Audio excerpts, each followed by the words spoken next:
विदर्भातील ज्येष्ठ नेते शिक्षणतज्ज्ञ दत्ता मेघे यांचं वयाच्या 89व्या वर्षी निधन झालं।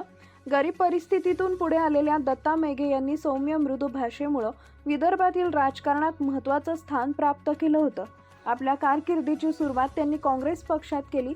ते काँग्रेसचे ज्येष्ठ नेते होते। वर्धा लोकसभा मतदारसंघातून त्यांनी 4 वेळा प्रतिनिधित्व केलं होतं। लोकसभेसह राज्यसभेचे सदस्य म्हणून त्यांनी हे काम केलं। ते 3 वेळा विधान परिषदेचेही सदस्य होते। 2014 मध्ये त्यांनी भाजपमध्ये प्रवेश केला। त्यापूर्वी 1978 मध्ये शरद पवार यांच्या नेतृत्वातील पुलोद सरकारमध्ये विदर्भातून मंत्री होते।